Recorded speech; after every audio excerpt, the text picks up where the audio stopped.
What's going on, everybody? Jon Impemba here with James Grande. Welcome into the Fantasy NBA DFS Playbook Preview Show. It is for Monday's 5-game main slate. James, how are you doing, my friend? Doing well, John. Nice little, great slate of games this week. Just every night, seemingly just right in the wheelhouse. Yeah. Every nice night Sunday for the family here. Orlando Magic, littered everywhere in the playbook and our lineups, and see some screenshots, including my own, in the Discord. So.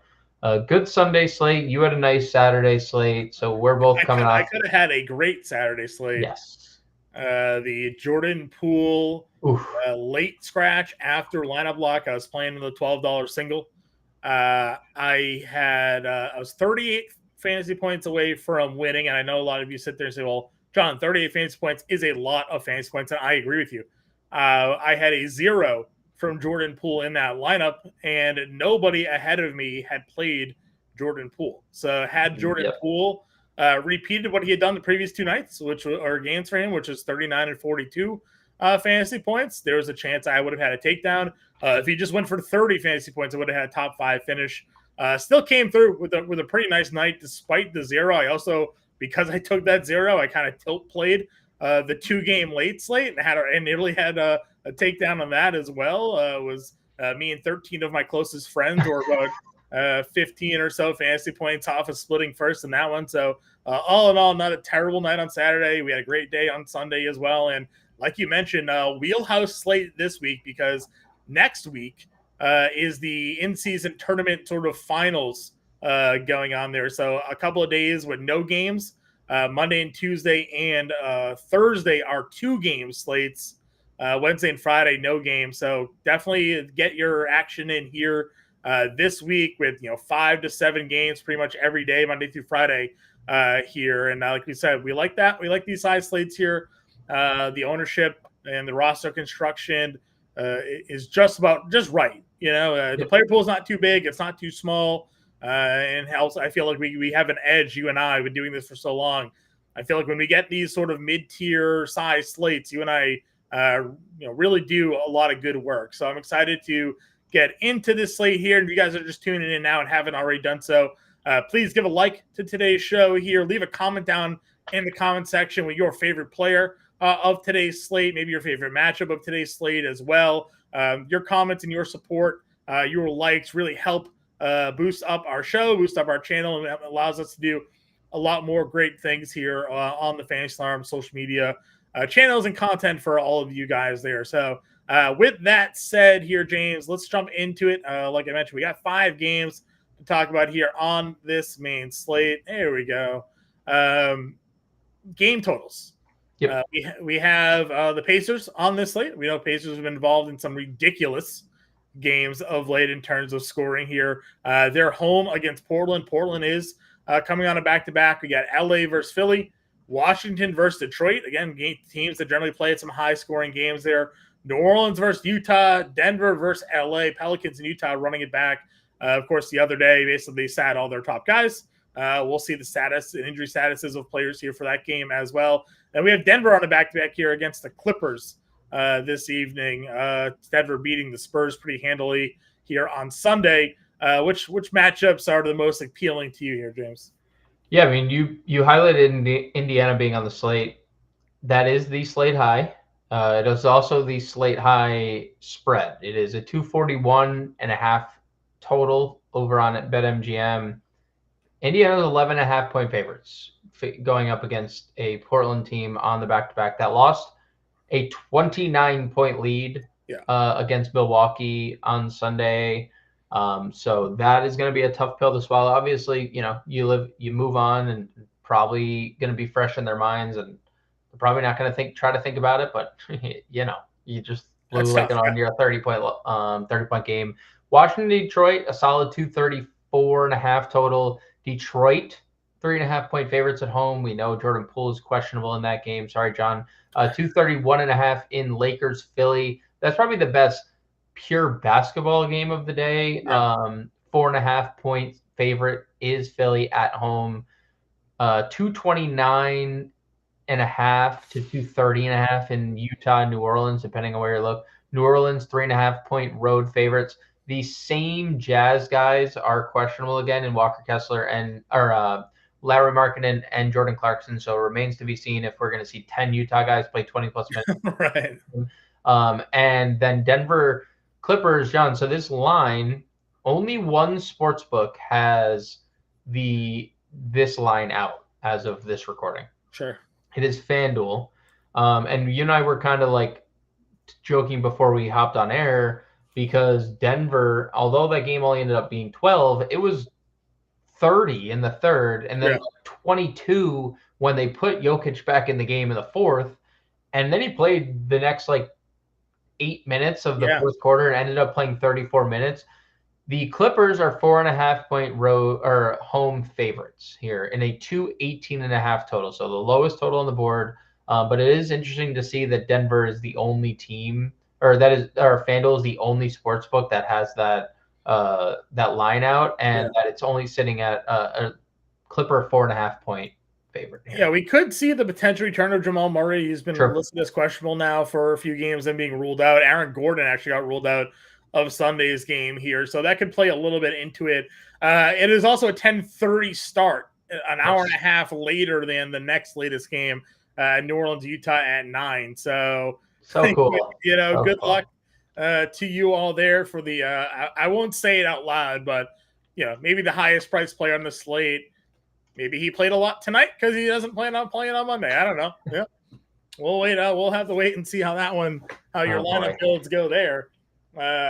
Probably lower rostership on Denver because of that if we don't get any news throughout the day. So let's just get into it. Again, I talked to the top price guys here: Joker, Embiid, Halliburton up over 10K. Only 3 guys over 10K on the slate. Halliburton is $11,000, 47 fantasy points in a double-double effort against Detroit. Last time out is a blowout. So he only played 32 minutes in that game. 9 of 23 shooting, not great, but he hit another 5 threes. Really excelling. Shooting the 3-ball here lately. Got another double-double on tap. You mentioned the 11.5-point spread. That would pretty much be the only worry here of playing Halliburton because you don't want to pay $11K for a guy that's going to play 33 minutes. Now, I mean, we've seen him obviously pop up for big numbers before, but if this game isn't competitive, I do worry a little bit about him there. Maxi's at 92. Cade's at 83. Smaller slates, prices jump quick. Brogdon 79. Harden 78. If we want to just kind of cut it off there, Halliburton aside, how are you ranking out the Maxey, Cunningham, Brogdon, Harden group? So to be fair, Portland has obviously been more competitive with Malcolm Brogdon. I mean, 6-point loss in Milwaukee, 16-point win against Utah, and 13-point game where Brogdon's limited in his return. He's been super good. So we've also seen the return of Scoot Henderson. He actually looked competent on Sunday as well, 5 for 10 from the floor, 27 minutes. So Portland is more whole. They'll obviously win more games when Anthony Simons is back too. Mm-hmm. But I do think that game can stay competitive. If we find out Brogdon's this is the second back-to-back in the last week. He played 25. Brogdon played the 25 minutes game 1, 24 in game 2. If we found out he was going to play 30 minutes, John, I think Malcolm Brogdon's an elite play considering one, another revenge narrative for him. 2, he's coming off a game where he went 7 of 23, but had 18, 12, and 8. Right. And he's been we got a word he's going to play 30 minutes. Brogdon would probably be per dollar number 1. Cade's obviously fine.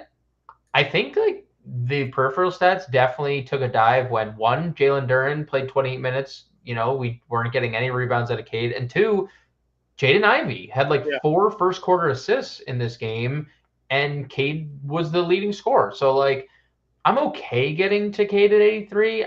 I'd much rather just take a shot on, I think, Tyrese Maxey's ceiling than play Cade or, Harden 78 is okay. The Dallas game, he'd never return in the fourth quarter. So 30 fantasy points essentially in 3 quarters. Yeah. I wish, Maxey obviously was a little bit cheaper. The price is coming down a bit from that $95, $100 price that we just got out of him. But pretty consistently in the 40s. And this is a good matchup competitive wise against the Lakers, as we talked about here. Right. In the value tier, I got some guys good price bumps. Tyus Jones, Keontae George now in the 6K range. Anthony Melton in the 6K range. Reggie Jackson's 58. Daniels is 57. D'Angelo Russell's 63. Hawkins is 56. So, the value plays we're used to seeing, not really value plays anymore. And then Ivey's 54. Scoot's 54. Sexton's up over 5K now. Like, how are you approaching, the guys who've been playing at 5K and below, now being 6K and below? Yeah, I mean, I think we just kind of have to take that with what the slate kind of is showing us. There's going to be value that pops out, and we're going to be able to take advantage of that. But it is tough to get to. I'm trying to pull up what we're going to be looking at if we do have word on Jordan Poole, because he's listed questionable again. So I was going to look to see what Tyus is averaging on the year per minute.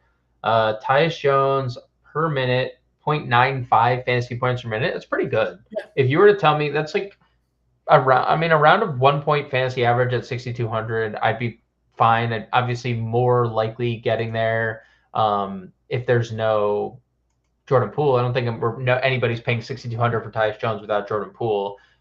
Reggie Jackson is coming off a really big game. He's been super inconsistent. If there's no Jamal Murray, like tournaments, Dyson Daniels with the rare, I don't know, did you see the stat line from the night? 6.5 turnovers. And I think the key there was 34 minutes, even with like Jose Alvarado returning, and I know Zion wasn't there, but Dyson Daniels just seemingly firmly in the rotation. The Hawkins thing, I don't know if he's going to play, John. Like, look at the minutes the 2 games prior. That was very clear he was a Zion product here. Zion product, yes. Which is obviously something to consider moving forward every back-to-back, like Jordan Hawkins starting lineup, or at least while we don't have CJ McCollum, because that's also going to happen to us where McCollum comes back and then he even more competition. So I don't think we can get to Hawkins here. Bruce Brown, safe play, right? He's not like nothing screams like I must get Bruce Brown into my lineup. No one's like Scoot. Is there a ceiling here? Maybe, but I don't think I'd rather play Ivy than Scoot. I'd rather play Ivy, dude. I'd rather play Jose Alvarado for $4,000. I love the Ivy call, by the way. I think we kind of said it on was that Friday slate? Yeah. He was like one of the first people to plug into our lineup, Jaden Ivey. And you had to give him that like boost. If he was going to play 30 minutes, you could just put him at a fantasy point per minute in Indiana. Well, he went over the Pacers matchup. Yeah. There's not a lot of difference here between Pacers and Washington. When you look at Washington's second in pace behind Indiana, and they're dead last in defense now in front of Charlotte. So like, it's another spot where Jaden Ivey looks to be a fantasy point per minute producer. Only got a $300 price bump. He's one of the first people I'm putting in my lineup. But it makes you wonder what they were doing earlier in the year with him. Like, why was he not starting? He was in a great rookie year. Yep. Why was he in the doghouse early on? Obviously, they kept losing games. Now, they're still not winning these games. But, at least he's being productive here. Ivy for sure for me. If, like, Utah starts Chris Dunn again, do you give Chris Dunn a look at $4,100? No, because he's not 3K. And like we saw what was going to happen, right? We need Markkanen and Clarkson more than we know, John. Because like if they don't play, they literally played 10 guys 20 minutes, and nobody played more than 30. I guess if they're out, would you? Let me ask you. I'll turn it around on you. If they're out, would you play Sexton or would you play Chris Dunn? Like Chris Dunn was like 50% owned the other night, but he was $3,000. It depends on what my roster looks like. We know Chris Dunn can be productive. He might get more than 20 minutes. We don't know they're going to run that same rotation. If he's in the starting lineup, how do you go away from him, right? He's a $4,100 starter. But I do think you can obviously feel confident knowing that Colin Sexton is at least going to be playing a good amount of minutes. Like 20 is the floor, right. And the ceiling apparently is 28. So, we were all in. I mean, Colin Sexton was the cover of my playbook that day.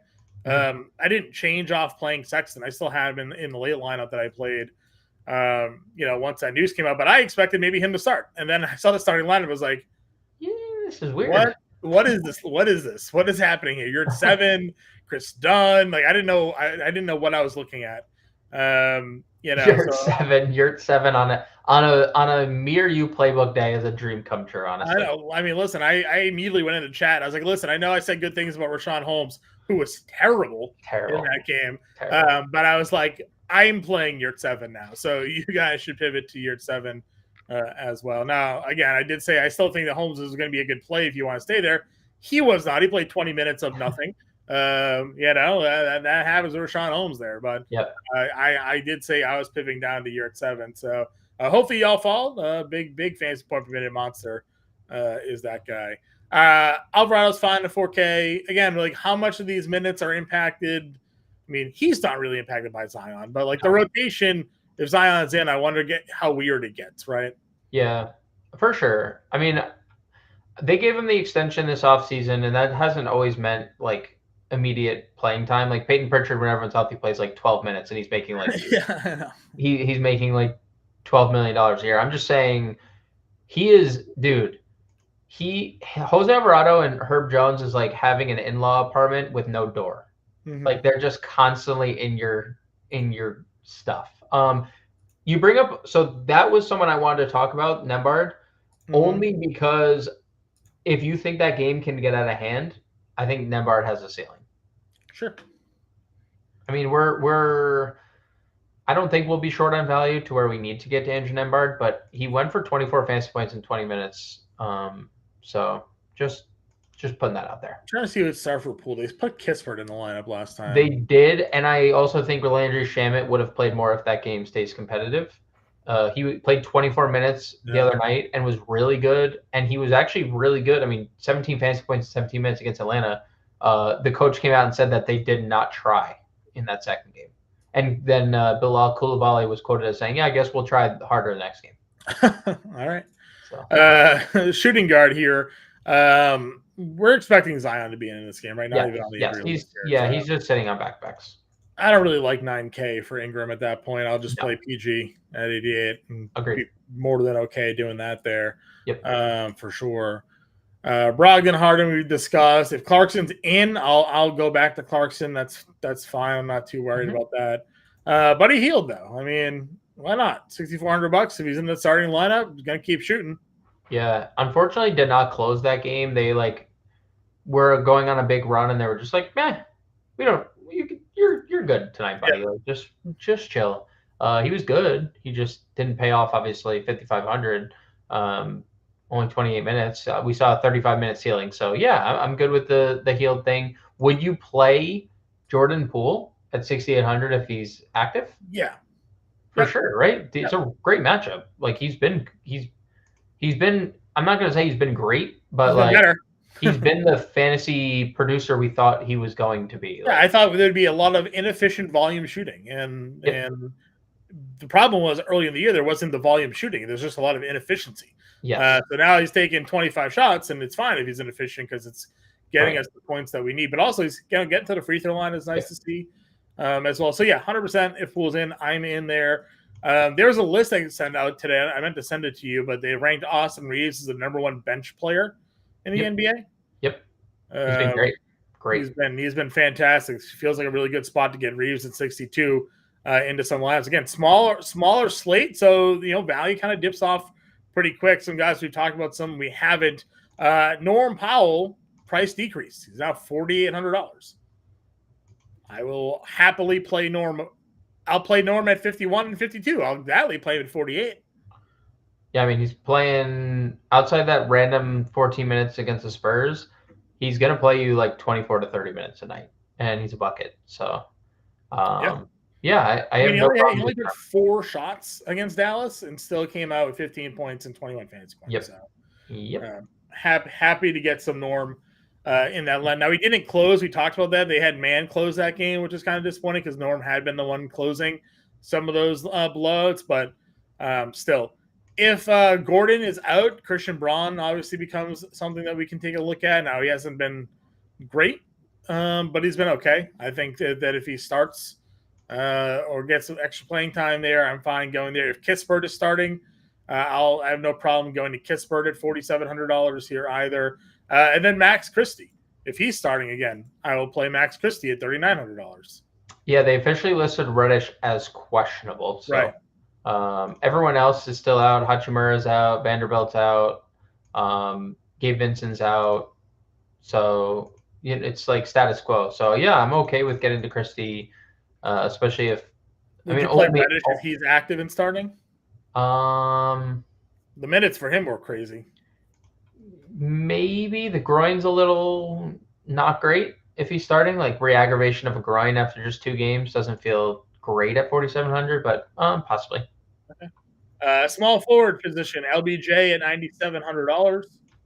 Went for 45 and went against Cleveland. 8 of 23 shooting, not great. Shooting's kind of been okay. Okay.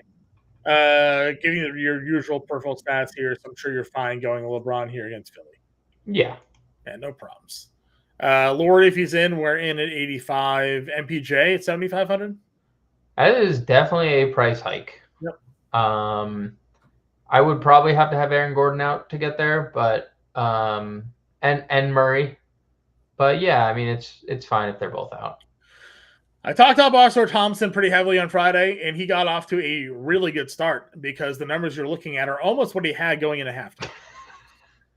And then he did nothing. He just walked through the second half of that game. So, disappointing. I'll gladly wear that one on the chin. They also got blown out. But I messaged you right away. I was like, yep, it was an Oscar night. He was at like 4-2, 4, a block and a steal in like 12 minutes. And I was like, yep, here it is. He's going to go out there and just go for 50. And then he never did anything. Never did another thing the rest of the game pretty much. So, I still like the player. I like the matchup. So, yep. And if you want to be contrarian, no one played him last slate. No one's going to play him again at $6,500. He's a small forward only when there's Heel, Toby, Reeves, Denny, these guys, Herb Jones, even. Like, there are a lot of guys under him and around him that I feel like more people are going to gravitate towards. Yeah, I think that's probably the kicker, that he's just single position eligible. I will say, if you look at the stats for Oscar Thompson, and this doesn't always mean anything, but his home road splits have been kind of nuts. He's shooting, and for a guy who's super inefficient, 53%, 54% if you want to round up at home, 36% on the road, and he's averaging 14 actual and 37 fantasy points in basically the same amount of games, home and road. So just throwing that out there, maybe he's just more comfortable, like as a rookie, just being in his home, his home stadium. So just, I still don't love it. $6,500. It's not like my favorite price tag, but I'd be okay. It's Washington. They're terrible. Yep, agreed. I mentioned Norm already. Cool Bolly's here. 32 minutes against Atlanta. If Poole is out, again, I know he didn't really do much in that game, but I think there's always somebody to pick up some shots. Yes. As I mentioned, Kispert was one that entered the starting lineup, took 14 of them, 1 of 10 from 3. He is not going to go 1 of 10 from 3 that often. No. 6 of 10 probably feels a little bit too much too, but if he went 4 of 10, that feels more in his range. So I'm fine if Kispert starts again because Poole's out. If you want to go there, Prince is playing over 30 minutes tonight. Back-to-back games here for him, over 25 fantasy points. If everybody's out again, Taurean Prince for you at 46. I don't know how to answer that. He's gonna haunt my lineup. So do we chase the stealing man game? Dude, I cannot believe he shot that many times. And it was the beginning of the game. He came out like 3 for 5. I was like, he's already taken more shots than he has in every single game this year in the first 3 minutes of this game. Mm-hmm. I mean, dude, he had 38 points in a playoff game. Or whatever it was. Like, it's not that he can't score.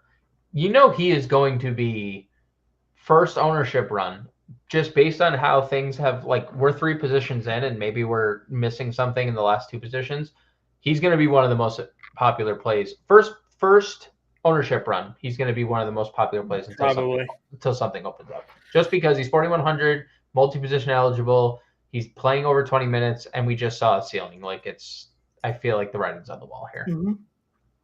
Fontecchio started 26 minutes. 2 of 7 from 3. That's kind of his game. All right, power forward here. Wait, I think I had somebody. I did.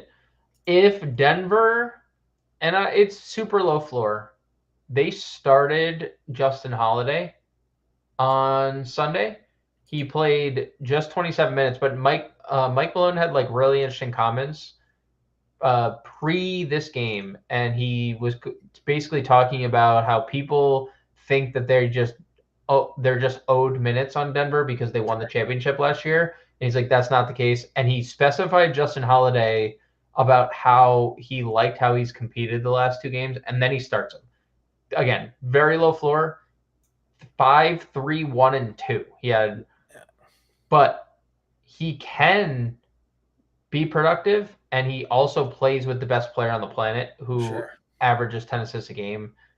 Wouldn't surprise me if Justin Holiday, if he started and hit like 4 threes. What if Aaron Gordon's out again? Or Michael Porter if they sit? Or like likely Justin Holiday steps into a big role. Also, Julian Strawther, John, played 19 minutes. I don't know Strawther's the appealing one just because young kid, shooter, athletic. 10-4. He had 10 points, 4 assists, 3 steals, and a rebound on. Strawther's in this ring if Gordon gets ruled out again on a slate like this. Power forward, would you play Zion at 87? Maybe. Say Utah's full strength. So they're giving them their best. It's a really good spot. It is a good spot. And Zion has been good. He has been good. He just looks super healthy, and like he looks like he's buying in, John. He's got dad strength, man. He does. I mean, they've won the last 5 games he's played, and all 5 of those teams are playoff teams. So, Sure. Kuzma, 86. Well on his way to the assist game again, huh? 8 assists in 25 minutes. No, if it wasn't a blowout, 25 minutes, he had 12, 7, and 8. So we've been talking about price ceiling for Kyle Kuzma, and it is not getting any better here. But if he's going to be giving us double assists and near triple doubles, I mean, he's a $9,500 player probably if that's the case. Agreed. And if there's no Jordan Poole, the offense is literally Kuzma's the hub. So. I'm more likely to get there if Poole's out, but he's in the player Jordan Poole. And then Grant, 76. Yep, great spot against the Pacers here for sure. Mid-tier range. Where are you looking? Toby's too expensive. No shot getting there. Collins has a ceiling. He's okay. Herb needs to stay out of foul trouble. He's in foul trouble every slate. I know he only had 3 fouls. He had 3 fouls in 6 minutes in the first half. He played like 19 minutes in the second half. I mean, please just stay out of foul trouble. Whatever Pacer starts, Neesmith practice on Sunday is questionable for this game. I suspect they would go back to that lineup because he looked really good starting. Why is Jabari Walker $4,800? I missed the Jabari Walker game. That is, I mean, you did miss the Jabari Walker game. Play this man every day. Miss the Jabari Walker game. He is also not going to pay off $4,800. No, he's very often. I was just clicking to see why he was so expensive as well. Najee Marshall hasn't paid off anything either. He's sweet. Yeah, that just seems. I feel like you just play. I'd play Neesmith, like you mentioned. Play whatever Pacer starts here. Yep. Hope like Neesmith doesn't play probably, so you'll get more minutes at Roby. But if Neesmith starts, I like that one there. The Gallinari do just 17 minutes. That's all he does though. Like if you wanted to, he'll be another guy that's popular first round because he plays 17 minutes and had been giving us like 20 fantasy points. There's not a lot of value on this slate. So there's not a lot of value. Can't wait for our guy to come back. Already ruled out for Monday, but soon. They're saving him for they're already kicked out of the in-season. Yeah, they're not. They have no shot. Yeah. All right, center. Joker's 12-8, Embiid's 11-7, AD is 9-8. That's your top tier. I mean, there's just unless something opens, there's just no way you're getting to Jokic comfortably. Does Anthony Davis stand his ground versus Joel Embiid? Like, I feel like there's a big size mismatch there. I mean, it's just one of those things. Like, they're just 2 of the best players in the NBA, and they could just be going at each other. They could both put each other in foul trouble. They both could stay out of foul trouble. Like, there's a very wide range of outcomes. All I know is there are a few players playing better around the league than Joel Embiid over the last few games, at least. Right. So like 7 foot 280. What's Anthony Davis? Like 250 probably? Yeah, probably around 250. They got him at 6 foot. What do we got for a weight on Anthony Davis? 6 foot 250. Yeah. So again, I felt like Embiid's just the bigger, more physical player. And I don't know if Anthony Davis even can stay on the floor against a physical player. So I mean, like, dude, it's not to knock Anthony Davis. The dude has been an absolute baller here, but has he faced Embiid yet? Obviously, he hasn't faced Embiid yet. He's, I mean, he's faced he obviously opening night got torched by Jokic, and there's been a few instances where he's been hurt or he got hurt versus Bam here. Is this what happened in this Miami game? That's the game that's the game where he he pulled what was this? Oh yeah, the groin pull. No, but it wasn't it was a very strange injury. I'd be okay. Honestly, like, he's probably low owned because I feel like Anthony Davis is typically overlooked because the way LeBron's playing, and he only has center eligibility, and I'd be okay getting. Look, you can't go wrong getting to Jokic, Embiid, or Davis. If you want to play any of those three, go ahead. Agreed. Mid-tier range, you have Turner, J. Val, Ayton, Duran. We'll throw Gafford despite his nightmare game there. Where are you looking at center? Turner coming off a 50 bomb. I know. Step back up to the plate, delivered. 27 minutes. Jalen Duran, he was great off the bench. I wonder if that's going to be the role. I wonder if they're going to put him back in the starting lineup. I assume they would put him back in the starting lineup. Turner in tournaments, Valanciunas in tournaments. Ayton took 6 free throws, John. I want you to know, in one game, not in the season. He took 6 free throws. That is 6 of 15 on the year he took in one game today. Round of applause. Four to the last game. So that was the Sunday game. Okay. He has looked really good. 37 plus fantasy points in three of 4 games. The only one where it was a 50-point loss at OKC. So I'd be okay getting Ayton. I'm definitely okay getting Jalen Duran. Why? I guess the blowout kept Gafford off the floor here. Yeah, they didn't. The coach said they didn't compete, and they took him off the floor. Walker Kessler, a question mark, coming off the bench he's a sicko, like, at times. He's also makes block numbers, regardless of his role, are always there. So the rebounds seemingly are there. So yeah, if you want to get there, I don't love 5,500 for a guy that might only play 20 minutes, but yeah, that's true. Could be a spot for him. I mean, if they start Omer again, what if that's their play? What if they just start Omer 7 at center now? He did play 27 minutes. That is a good number. I would play him. That's a good number. Imagine if their new starting lineup is Omer, Collins, Markkanen, and they have Walker Kessler off the bench instead of the other way around. I mean, that'd be something. That's definitely something. The only reason they have their current starting lineup was because Kessler got hurt and they just flipped it, right? They moved Collins to the 5, Markkanen up to the 4, and they kind of went that direction. If they want to go back to starting a center with Collins at the 4 and Markkanen at the 3, Yurt 7 would be a pretty interesting spot there. Yep. And then it leaves the Kelly O off the bench. Guys shooting, scoring, doing great things. He's a good basketball player. He's hung around for a long time, despite all the comments surrounding him there. Well, obligatory shout out to Daniel Tice, because why not? Yeah. I'll throw a couple guys in the Daniel Tice bucket. I think there's a couple. Duop Reith, if you think that game's out of hand, can play upwards of 20 minutes. He's had a couple 20 fantasy point games. He's had a couple 17 fantasy point games, and in those runs. So Duop Reith, if you think that game blows out, just speculation. Jalen Smith, 4,200, 21 and 19 minutes the last 2 games. They're playing him alongside Isaiah Jackson. I messaged you, and I'll throw Isaiah Jackson in that mix too, because Isaiah Jackson is playing alongside Jalen Smith now. And the fourth name, which I don't know what this had to do with, and maybe it was just the size of Cleveland, but Jackson Hayes played 20 minutes against the Cavs. And again, could have been size thing, but Philly size. Like Embiid and no Hachimura in that game either. Like they were just down bodies in their front court. So if there's no Reddish, I could see a scenario where I end up like if you're playing multiple lineups. All right. Let's build the lineup here.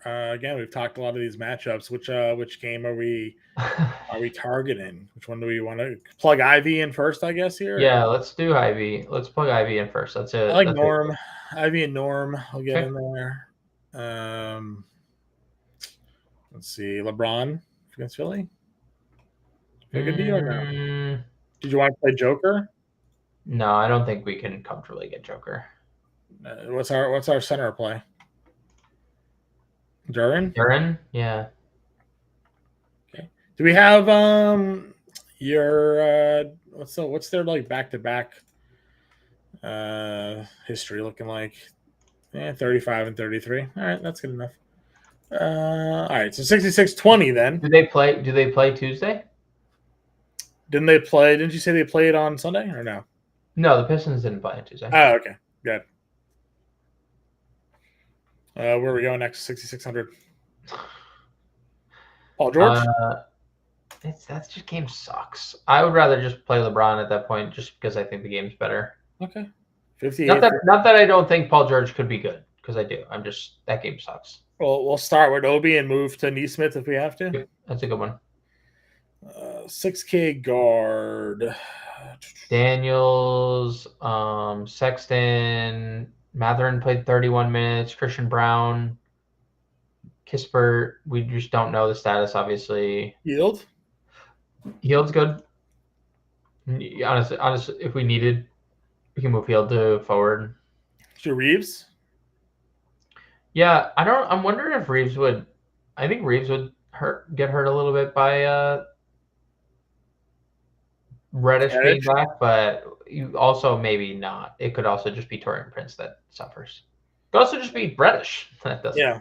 I mean, if Poole was out, we'd play like Kispert here probably, right? If Poole was out, we'd definitely play a Wizard or 3. Like you could play Shamit, who's $3,200, or you could play Kispert, who's 47, or Koulibaly, who's 48. So you could play any of those guys. I mean, Kispert has a roll off the bench anyway, so if you wanted to just plug him in and know that either way is there, give it a $3,300 util. Again, just to throw it out there, it is a first build too. So like, whoever's just tuning in, there will be news. There will be news, and things will be shifted, and then like you just see like a starting point, and you springboard off based on the news. So if we want to save money, we could also go to like Terrence Mann or Christie. If like those guys were ruled out for Kispert, like either there's a bunch of like different options. I mean, I do like Christie 39, so util will be 81. Brogdon, I guess. Yeah, I mean, I like Portland, and you could pivot to Grant if there's no Brogdon. Right. Pivot. First look, everybody. Our LeBrons are spend up here, but again, will most likely. The lineup you see here will not be the final lineup we put in. James and I will also be back live at 5 p.m. Eastern time. We'll do a whole new lineup for you then based off all the updated news and information that we have for you at the time. So make sure you get that. Get in our Discord if you're not already. Sean Mitchell will be on your playbook here for Monday. He'll have that out. You can follow us on Twitter. Ask us your questions. Get in the Discord and ask us your questions. And, of course, James and I will be available here for all of you throughout the day. But for now, we will see you again at 5 o'clock Eastern time, and we will catch you all later.